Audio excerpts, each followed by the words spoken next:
미주 한인들의 정치 이야기, 미쿡 정치 농장.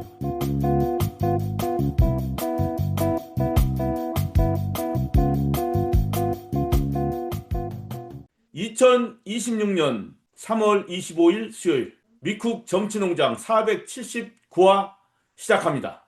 안녕하세요. 저는 염소 아저씨고요. 오늘 뉴저지에 양희님 나오셨습니다. 안녕하세요. 뉴저지 양희입니다. 검찰개혁 문제를 비롯한 대한민국 정치를 위해서 많은 관심을 갖고 또 노력을 많이 하신 우리 샬롯의 박농부님 나오셨습니다. 박농부님 약간 늦었지만 인사 부탁해요. 예, 안녕하세요. 샬롯의 농장에서 관리하고 있는 박윤식입니다. 예, 박농부님 농사 짓느라고 약간 늦었습니다. 우리가 이런 거는 다 용서를 해줘야 됩니다. 자, 아직도 미국 이스라엘의 이란 침공 또 그로 인한 전쟁이 지금 앞날이 어떻게 될지 모를 정도로 혼미스러운 상태로 계속 전개되고 있습니다. 많은 사상자가 나고 있고 미국의 시민들도 치솟는 유가 또 전쟁터에 군인들을 내보내야 되는 이 부모님들 이웃들 아주 걱정이 많습니다. 자, 이런 가운데 우리 대한민국에서는 정치적으로 아주 중요한 대한민국 검찰 개혁이 드디어 마무리가 됐습니다. 그래서 바로 이 내용을 간략하게 정리하기 위해서 오늘 미국 정치 농장에 문을 열었습니다. 미주 동포분들 아시는 분들은 아주 잘 아실 거고 그렇지만 또 한국 정치에 관심이 없으신 분들을 위해서 아주 간단 명료하게 무슨 일이 일어났는지 한번 설명을 양희님이 해드리도록 하겠습니다. 자, 뉴저지의 양희님 설명 부탁드립니다. 마침내 대한민국 검찰 개혁이 시작이 됐어요. 법이 제정이 됐지만 사실 아직도 많은 문제점이 있고 실제로 국민들에게 어떤 영향을 미칠지 모르고 있는 상태이기 때문에 또 검찰 측이라든가 법원 측에서 많은 우려 또 이렇게 보수 측에서도 마찬가지고요. 하고 있기 때문에 그 실제 법이 실시될 때 그 사람들이 염려하는 그런 문제점이 나올 때 또 고쳐가고 새로 법을 또 더 발전시켜 나가면서 대한민국의 진짜 완벽한 그런 검찰 개혁이 이루어지지 않을까 그런 생각이 들어요. 그러면 화면 좀 띄워주세요. 가장 먼저 왜 검찰 개혁을 할 수밖에 없었는지 살펴보도록 하겠습니다. 개혁 이전의 문제점들. 가장 큰 문제점은 역시 검찰에 너무나 큰 권한이 집중되어서 그동안 수사와 기소를 독점하고 그래서 그런 견제 장치가 부족했던 게 가장 큰 원인이었고요. 그러면서 정치적 중립성 논란도 일었습니다. 정권에 따라서 수사 방향이 달라지는 의혹이 있었고요. 그 다음으로는 경찰과의 권한이 중복돼 있었거든요. 수사 지휘권 문제로 비효율성이 계속해서 제기되고 있었어요. 그러므로 해서 이런 검찰이 그런 막중한 권한을 갖고 정치에 관여를 하고 또 경찰의 그 영역도 침범함으로 해서 그동안 너무나 많은 문제점이 발생함으로 해서 국민의 신뢰가 하락해서 검찰공화국이라는 그런 비판이 계속되어 왔고요. 예, 그래서 많은 예. 국민들이 개혁을 원했습니다. 제가 예, 덧붙이자면 이 검찰이 범인으로 추정되는 사람 붙잡아다 놓고 꽝꽝 책상 두드리면서 막 수사하고 불어 안 불어? 막 네가 했지? 막 이러면서 하다 보니까 범인을 잘 잡을 수도 있는데 어떤 때는 죄 없는 사람 붙잡아다가 막 억지로 몰아가가지고 수사를 할 수도 있고 이 사람이 기소도 할 수 있어요. 기소라는 건 뭐냐면 그렇죠. 이 사람이 잘못했다고 법원에다가 이 사람을 좀 판결을 내려주세요 하고 부탁하는 걸 기소라고 합니다. 이게 수사도 하고 기소도 하다 보니까 너 나한테 잘 얘기해. 그럼 내가 기소할 거야 말 거야 뭐 이런 것까지 다 권한이 있어서 여기에서 부정이 생기기 시작해요. 만약에 재벌이 뭐 탈세를 했는데 이거를 조사를 한다고 하면은 이 검찰이 기소를 안 할 수도 있고 할 수도 있어요. 이 재벌한테 돈 받거나 어떤 특혜를 받으면은. 그래서 부정부패가 생길 수가 있는 거예요. 그다음에 정치적으로도 반대파, 지금 대통령을 위해서는 내가 야당의 어떤 강력한 지도자를 붙잡아다가 막 억지로라도 기소를 해버릴 거야. 법원에 수사가 뭐 잘 안 됐어도 이런 식으로 검찰이 다 좌지우지하다 보니까 그냥 모든 법적인 게 검찰한테 다 의존됐고 검찰이 막강한 힘을 휘두르게 된 거죠. 바로 그러한 문제점이 있었다. 저는 이렇게 생각합니다. 제가 설명을 잘 했나는 네, 모르겠습니다. 맞습니다. 예. 네. 그래서 실제로 그러면 어떤 문제점이 있었는지 사례를 한번 살펴보도록 할게요. 아, 요 뒤에 나오는군요. 그러니까 설명이. 네. 야, 내가 그래서 너무 가장 급했네. 대표적인 게, 예. 네, 표적 수사. 2003년도 노무현 정부 당시에 정치인들이나 기업인들에 대해서 굉장히 편향적인 수사를 했던 의혹을 많이 받고 있거든요.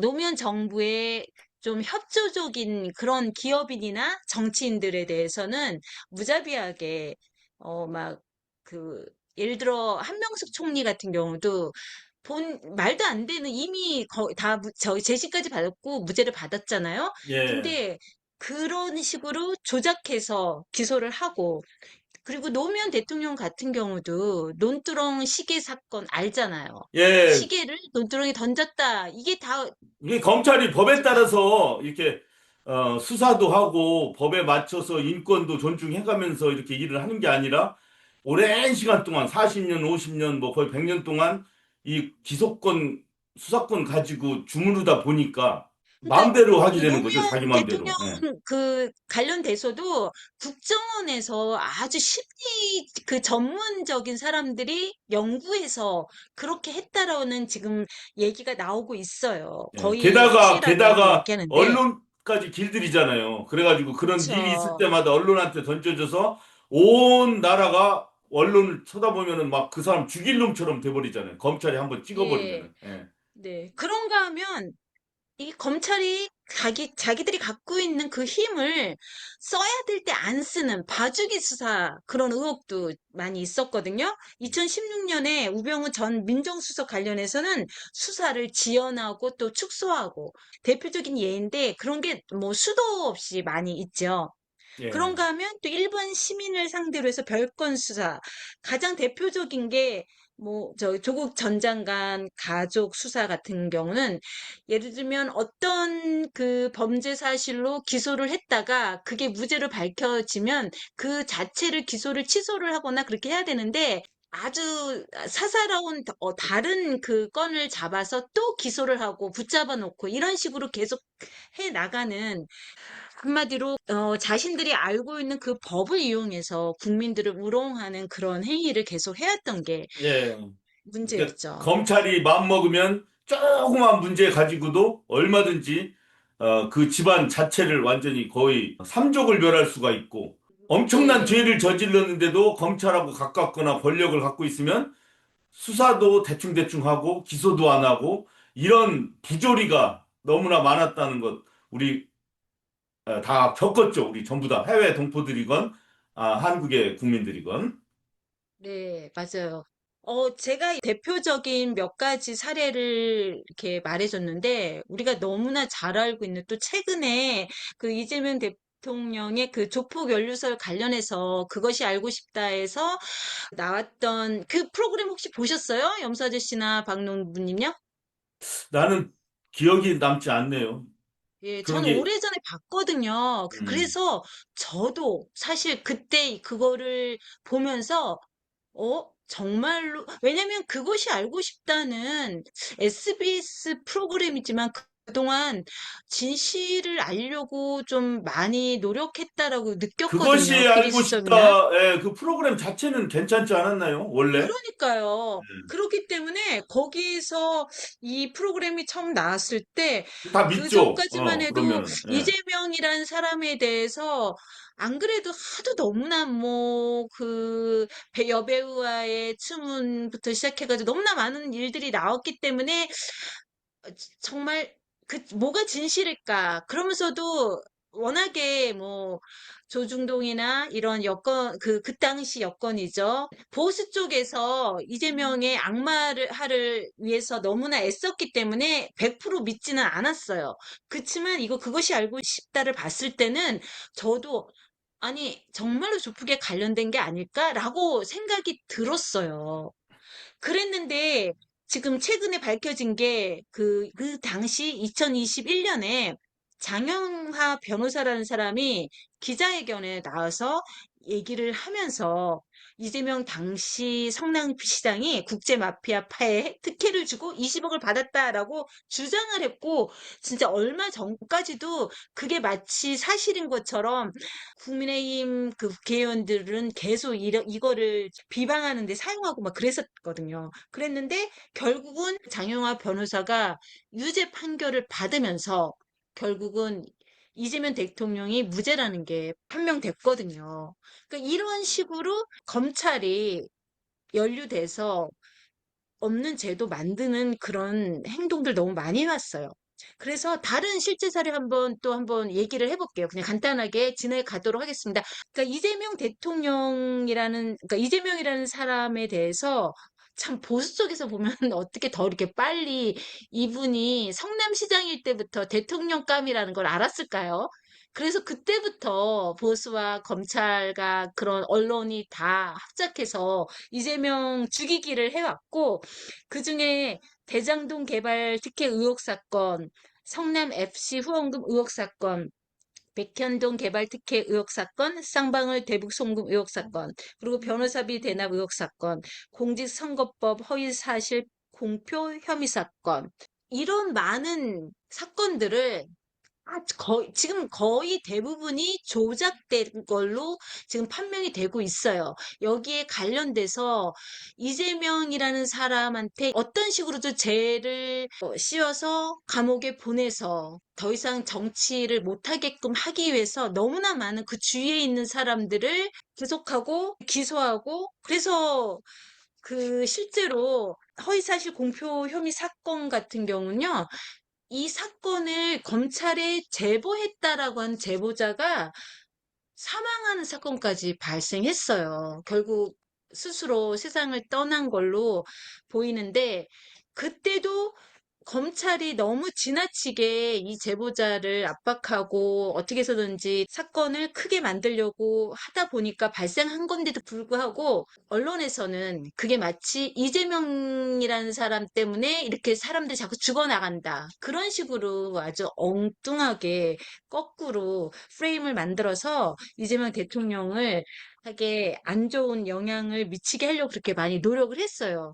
그래서 저는 뭐 그것뿐만이 아니라 검찰에서 그 김학이라는 사람 기억나죠? 모든 사람이 확실히 그 사람이 확실한 그런 동영상을 보고도 경찰은 아니다, 뭐 그런 것부터 시작해가지고 우리가 기억하는 너무나 많은 잘못된 사건들이 있었고요. 그래서 국민들이, 여론이 빨리 검찰 개혁을 해야 된다라고 이미 느꼈고, 그것뿐만이 아니라 윤석열 대통령이 되면서 더 많은 모든 행정부 부서나 관련 부서에 다 검사들을 보내고 뭐 이런 식으로 하면서 그 검찰의 권한을, 안 그래도 무소불위의 권한을 갖고 있었는데도 불구하고 더 그 권한을 행사해서 자기네 이익을 추구하려고 했었기 때문에 국민들로 하여금 이번에 검찰 개혁을 하는 데에 대해서 많은 사람의 공감을 또 가져올 수 있었고, 결국은 검찰 개혁을 해낼 수 있지 않았나 싶어요. 이재명 대통령이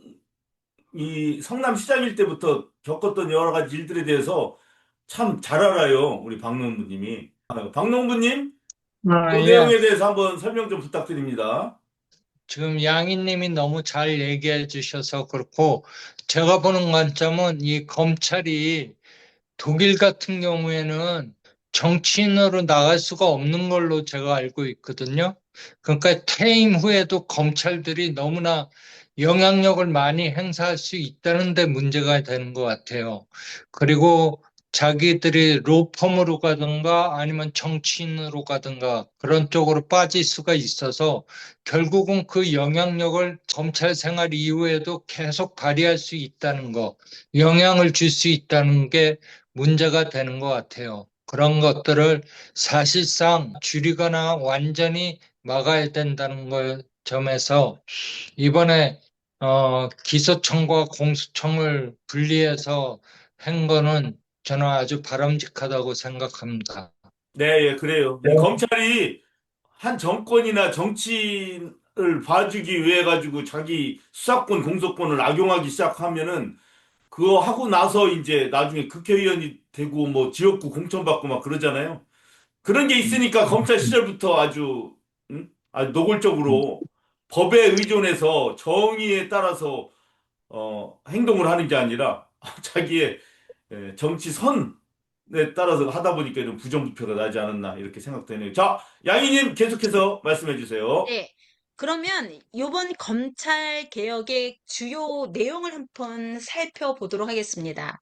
좀 전에 박논부님께서 말씀하신 대로 이번 검찰 개혁에서 가장 중요한 거는요, 수사권과 기소권이 완전히 분리됐다는 거예요. 검찰은 기소 중심으로, 수사는 경찰 수사청의 중심으로, 그리고 고위공직자범죄수사처를 설치를 해서 고위층 부패 수사를 전담하고 또 검찰의 직접 수사를 축소해서 6대 범죄 외에는 직접 수사를 못하게끔 이렇게 했고요. 경찰 및 중대범죄수사청 중심 구조로 이렇게 전환이 됐어요. 그래서 검찰청이 사실 폐지된 거예요. 그치만 그 검찰총장이라는 그 직함은 계속 사용한다고 하더라고요. 공수처장이 결국 검찰총장이 되는 거죠. 그 이유는 검찰총장이라는 말이 헌법에 명시가 돼 있기 때문에 만약이라도 그 이 말을 안 쓰려면 그 헌법을 또 개정해야 되는 그런 일이 발생하기 때문에 그렇게 했다라고 합니다. 그래서 3월 21일 날 이 공수처법하고 이 중대범죄수상처법이 마침내 국회에서 통과가 됐습니다.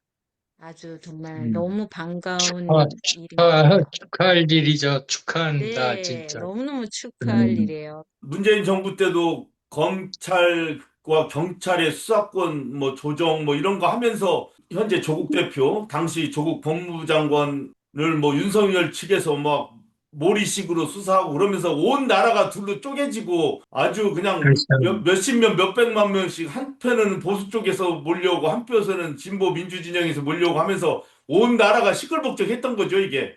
그게 결국 맞아요. 3월 21일 날 나름대로 마무리됐다고 생각하니까 이게 상당히 감격스러운 거죠, 사실. 예. 예, 저는 예, 노무현 대통령께서 대통령이 되고 나서 검찰 이 개혁을 이미 생각을 하고 검찰한테 관여를 안 하고 맡기려고 했는데 오히려 거꾸로 검찰이 노무현 대통령을 한마디로 자기네들이 그 희생양으로 만들었잖아요. 네.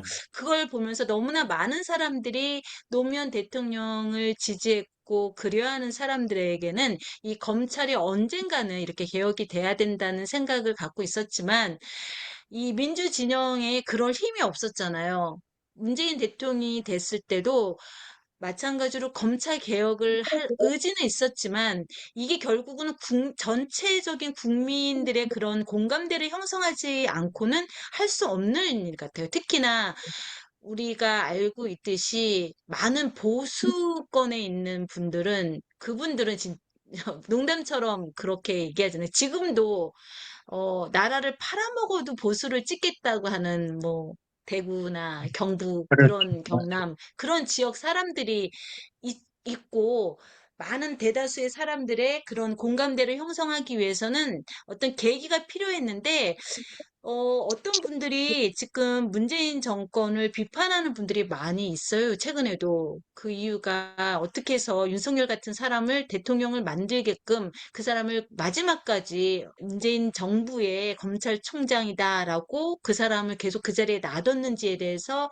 불만을 갖는 분들이 많이 있는데 저는 문재인 대통령께서 의도한 거는 아니었지만 결국은 우리가 모든 국민이 그 검찰의 민낯을 볼 수 있는 계기가 된 것 같아요. 결론적으로 봐서는 대한민국의 역사에 있어서 꼭 필요한 그 시대가 아니었나, 그 시기가 아니었나, 그런 생각을 요즘 저는 하고 있습니다. 그러면 마지막 그래서 이 개혁을 통해서 우리는 공정성과 투명성 향상을 기대를 할 수 있게 됐어요. 사건 과정에 이제 모두 이렇게 좀 투명성이 좀 더 강화될 거라고 생각했고, 가장 큰 이유는 수사기관하고 기소기관이 다르기 때문에 내가 기소를 하고 싶어도 수사가 돼서, 그리고 경찰에서 어떤 힘을 쓰려고 할 때 경찰과 검찰이 서로 견제하는 그런 역할을 할 거기 때문에 분명히 더 나아질 거라고 생각을 하고요. 정치적 보복 수사가 분명히 감소할 거고, 그치만 초기에는 그런 혼란이 일어날 거라는 그런 가능성은 많은 분들이 생각하고 있어요. 아무래도 사건 처리하는데 그런 어떤 절차 같은 거 등 그런 게 변화가 있을 거고 하다 보면은 시행착오도 있을 거고, 그렇기 때문에 초기에는 어느 정도 시간이 될 때까지는 그런 혼란이 있겠지만 저는 다 잘 해나갈 거라고 좀 믿습니다. 그러므로 해서 이렇게 우리처럼 미국에 있는 우리 재국민들이 이런 한국에 대한 법적 신뢰도, 그리고 한국 사회에 대한 신뢰가 또 증가하는 계기가 되지 않을까 기대를 해봅니다. 결국, 예, 검찰 개혁의 목적과 결과를 한마디로 얘기하자면 그냥 국민 신뢰를 회복하는 일이라고 저는 생각이 들어요. 예, 맞습니다. 아주 간단하죠. 검찰은 검찰대로 잘 수사하고 인격을 보호해가면서 그에 맞게끔 기소하고, 판사는 법에 맞게끔 큰 죄를 지은 사람에게는 무거운 형을 내리고, 억울하거나 가벼운 죄를 지는 사람은 어쩔 수 없이 막 가난해서 지은 죄, 이런 것들은 좀 정상을 참작해서 가벼운 처벌을 하고, 뭐 이렇게 잘 서로 사회가 돌아가기만 하면은 좋은 거 아니에요? 게다가 그렇게 사회가 돌아가서 누구든지 볼 때, 아, 대한민국은 참 법이 잘 운영되는 것 같아. 그러면은 대한민국의 위상이 올라가는 거고, 그러면 대한민국의 출신인 우리 해외 동포들은 덩달아서 또 우리들도 자긍심을 갖고 살게 되는 거죠. 그게 우리 재외 동포들한테 주는 도움이 아닐까요? 잘된 검찰 개혁이 주는, 그렇게 생각합니다. 이번에 검찰 개혁을 통해서 사실상 정말로 제대로 된 경찰, 제대로 된 정치가가 될 수 있도록 굉장히 잘된 일이라고 저는 평가합니다. 그래서 정말로 억울함이나 정치적으로 검찰 쪽으로 악용당하는 그런 일들이 없게 되기를 진심으로 바라는 마음입니다. 예, 법이 사람을 잡는 게 아니라 사람들의 혼란을 줄여주고 질서 있게 잘 살 수 있도록 또 정의롭게 살 수 있도록 해주는 밑받침이거든요. 그래서 이번 대한민국 검찰 개혁 대대적으로 환영하면서 앞으로 일어나는 문제점들 뭐 그것 때문에 다시 포기하거나 뒤돌아가지 않고 슬기를 모아서 더 좋은 대한민국 만드는데 이번 검찰 개혁이 밑거름이 됐으면 좋겠습니다. 자, 2026년 3월 25일 수요일 미국 정치농장 479화 여기서 마치겠습니다. 양희님 자료 정리하고 설명해 주셔서 고맙습니다. 그리고 좋은 의견 주신 샬롯 박농부님 고맙습니다. 자, 저희는 다음에 뵙겠습니다. 수고하셨습니다. 수고하셨어요.